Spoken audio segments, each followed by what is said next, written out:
Hello everyone, I am Dr. Dana Karam MD. I am an American board certified internal medicine physician working in one of the world's best hospital, reporting on the current situation about coronavirus as of March 11th, 2020. Today I'll be discussing few things in this video. One, what is this coronavirus?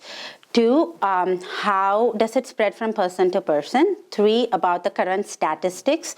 Four, about some of the common symptoms of this viral illness. Five, I'll be discussing about any treatment and vaccine options for this virus. Six, I'll be discussing about the prevention. Seven, I'll be discussing about some of the myths and fears around this virus. Finally, I'll try to consolidate all this for you as well. So first, what is this coronavirus? Coronaviruses are not new to us. Coronaviruses have been causing diseases in humans for years. These viruses usually live in animals or mammals, then they acquire a mutation or a change and then start infecting humans. These are the same viruses that caused the SARS and the MERS epidemic previously. SARS is completely gone, but we still have few cases of MERS here and there. The current coronavirus epidemic, or pandemic I should say, the World Health Organization or WHO declared it a pandemic today, is caused by a new strain of coronavirus which is thought to have come from bats to humans, and it first affected people in Wuhan district in China in December 2019. And it's called the novel coronavirus or the neocoronavirus or the Wuhan coronavirus, and the disease that it causes is the coronavirus disease 2019 or the COVID 2019. So how does this virus spread from person to person? Though the initial case might have been from the animal to the person, now it is spreading from one person to another, and mainly through their respiratory or their oral secretions. And the virus lives in a person anywhere between 2 and 14 days. So that's the time a person can transmit it to another person. The viruses can also spread through surfaces, meaning like a person infected with coronavirus coughs or sneezes on a table or a surface, and you were to go and touch it and then touch your eyes, nose and mouth with your bare hands before cleaning it, you can still get the virus. The virus is thought to live in like non-living objects or surfaces anywhere between few hours to 9 days. So that's how you can get this virus. There are some reports that the virus can be acquired through the fecal-oral route, meaning like one feces getting into another person's foot, but that doesn't seem to be a main mode of transmission. It's mainly through the respiratory secretion, the oral secretion, and close contact with affected individuals. Three, what are the current statistics? The virus has affected over 110,000 people worldwide. Over 100 countries have reported positive cases with the virus. There are close to 3,800 deaths from the virus itself. So what are some of the common presenting symptoms of the virus? So the virus usually starts like a common cold with fever, headaches, cough, and cold. And then when it goes to the pneumonia stage, it causes like chest pain with shortness of breath and other breathing difficulty as well. So how do you know if you have a common cold? Is it the coronavirus, or is it just the flu, or it's an allergy? Usually if you have an allergy, you're going to have itching. Your eyes are going to be itching, and then you'll have some runny nose as well. But if it's an infection, be it the flu or the coronavirus or the common cold, the rhinovirus or anything, you're going to have like cough, cold kind of symptoms. And if it goes to the pneumonia stage, you'll start having breathing difficulties and chest discomfort. So an important distinction between the allergy and the flu and the coronavirus is allergies, as I said, mostly itching, and you will have a history of allergies. You won't have fever. But with an infection, a viral infection, you'll have fever, and itching is unlikely. So I would say like leave the distinction if it's a flu or a common rhinovirus or a coronavirus to your physician. If you have like any symptoms with suggestive of infection, like with fever, and you're generally not feeling unwell with cough and cold, when this coronavirus is spreading rapidly in the community, definitely reach out to your doctor, call their office, and if you're going there, wear a mask. If you don't have access to a mask, definitely cough or sneeze into a tissue or your elbow so you don't give the virus to anyone else. So these are the common symptoms of the virus.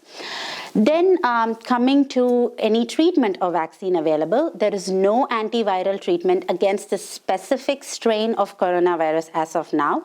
But as I already said, coronaviruses have been around for many years. So we have antiviral drugs against other viruses, which we are currently using to treat this coronavirus infected patients as well. And we are also doing supportive management, meaning like if you are having a fever due to coronavirus, we treat the fever. If you're having breathing difficulties, we put you on oxygen, or if your breathing is really bad, then you might need some additional breathing support as well. So that's what we are doing. Is there any vaccine? Again, there is no authorized vaccine against this virus. There are multiple clinical trials going on. Maybe we'll have a vaccine, but maybe it would be helpful to prevent another outbreak in the future. But this one, we have to deal with it because we're already in it. Then 6, how do you prevent against this virus? So, since we don't have a treatment or vaccine, avoid unnecessary travel, especially to countries with high transmission of this virus, meaning China, Japan, Korea, Iran, and Italy. And not only those countries, this virus is spreading in multiple countries now. So if you are able to avoid any travel at this time, definitely do that. Avoid going to crowded gatherings like sport gatherings, birthday parties, and things like that, because you don't know who has been to China or who has been exposed to someone who got the coronavirus. And if you are able to work from home, work from home. If you are not able to, if you go to work, don't get too close to anyone. Maintain at least 1 meter or 3 feet distance, and always wash your hands with soap and water. It's not just for the coronavirus, for the matter, any viral infection during the flu season, it's always good to wash your hands with soap and water. But I mean, how many people know how to wash your hands like thoroughly with soap and water? Usually your hand washing is not just hand. We say to wash at least till your wrist. Sometimes we say even till your elbows with like soap, nicely lathered soap and water. Cover all the spaces between your fingers and your nails and wash for at least 20 seconds. Pick a favorite song in your mind and see how long does it take to sing that song, or how many verses it takes for 20 seconds, so you can do that every time. Of course, it's not possible all the time, so definitely use a hand sanitizer with at least more than 60% alcohol if you're going outside, for that matter. And these are some like routine hygiene tips that you need to follow, just not for the coronavirus, for any viral infection and any infection for that matter. Of course, if you're sick, call your doctor and seek attention. If you are not having a mask when you go to see a doctor, definitely sneeze into a tissue or sneeze into your elbow so you don't transmit coronavirus or any other virus for that matter. Next, I am going to be talking about some of the myths and fear against this virus. One is this virus spreading through air, water, or any mails that I receive from China. Is it spreading through pets? Is it spreading through any other route? No, there is no scientific evidence as of now for that. 2, does doing any alternative medication, herbal medication, naturopathic medication protect me against this virus?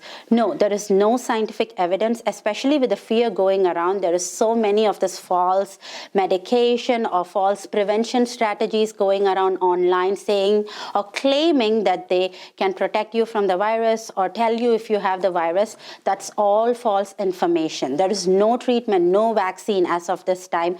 There is nothing other than general hygiene measures that's going to protect you from this virus as of now. This is especially true so you can protect yourself from the false information and all the black trade that's going on online at this time. 3, say you have already traveled to China, or you are in a birthday party where you came to know that there was this person who's now tested positive for coronavirus, or there was this person who traveled to China or Korea in the past 2 weeks, and you're worried. If you don't have symptoms, it's okay. Self-quarantine, meaning like stay home for 14 days, which is thought the incubation period, or which is how long the virus stays in one's body, and stay home. Don't have close contact with anyone, so you are not spreading the virus. But if you were to develop any fever, cough, cold, chest pain, shortness of breath type of symptoms, definitely call and inform your doctor's office about your risk factor so you can get tested for the illness. So these are some things that you can do. Before I end, we saw about what the virus is, how it spreads, the current statistics, about the treatment, vaccines, the preventive measures, and we also addressed some myths and false information about the virus. But I want to highlight few things. There was this recent article in the Journal of American Medical Association, JAMA, in which they analyzed the initial 70,000 cases of coronavirus, and they found that the case fatality rate is anywhere between 2 and 4%. So what is this case fatality rate? Is, let's say there's 1,000 people in a community, and then 100 people are affected with coronavirus, and 50 die of coronavirus. Then we say the case fatality rate is 50%, like 50 died of the 100 affected individuals. So they found that the coronavirus case fatality is anywhere between 2 and 4%, somewhere even 15%. So when they tried to analyze closely, like what is causing this difference, they found that anyone over the age of 80 had a 15% case fatality rate, meaning 50 people will die if 100 people over 80 caught the coronavirus disease. And when they came down, like when they saw the 70 to 79 age group, there was a 8% mortality, meaning 8 people will die out of the 100. Then when they started to slowly come down, the 15 went to 8, then went to 4, then went to 0.4, 0.2, and finally to the point when they saw like anyone younger than age 9, there was 0% mortality or 0% case fatality. There was no deaths if even 100 kids were affected with this virus. So what this tells us is like maybe older people are more susceptible to this infection or are more vulnerable to this infection. Two, they also found that not only being old, also having other comorbidities like underlying diabetes, high blood pressure or hypertension, also having like cancer or underlying heart disease, lung disease, or even smoking does predispose you to get a severe form of infection.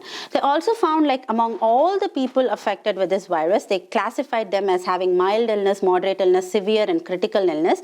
They found like people with mild to moderate illness usually had just like cold kind of symptoms like headaches, cough and fever, and got better perfectly.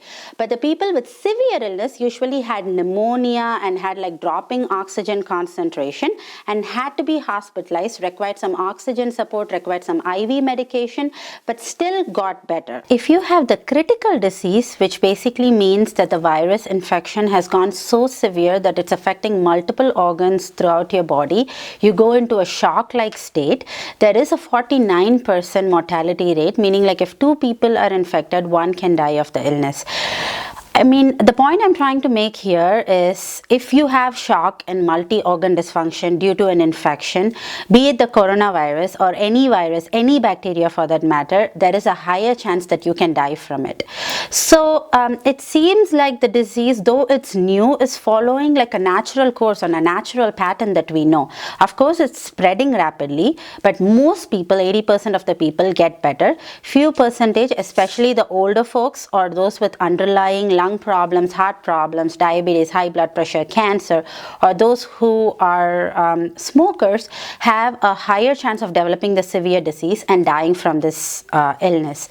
So just to summarize it all, yes, it's a pandemic, yes, it's a global threat, but if you're a young, healthy adult, you can get the disease, but you can still walk away healthy from the disease. You can recover from it. If you are someone in the older age group with other underlying medical problems, you have to be a little more cautious because the disease can be severe and deadly in your case. So the bottom line is, yes, it's a pandemic, it's a global threat. So we have to stand together and help each other so we get the right facts out. We avoid misconceptions and fear. If you're a young, healthy person, definitely try to help your neighbors or people in your home who are older and who are at much more risk of getting like the severe illness. Maybe help them out with your grocery, help them out with your medications.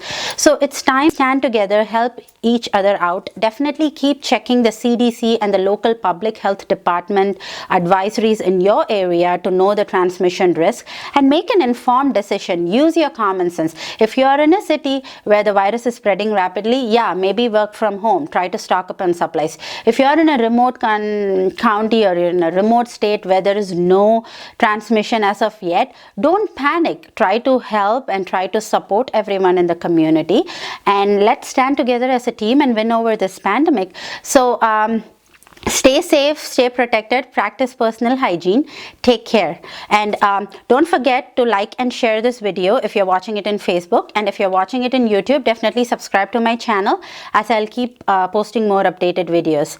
Thank you.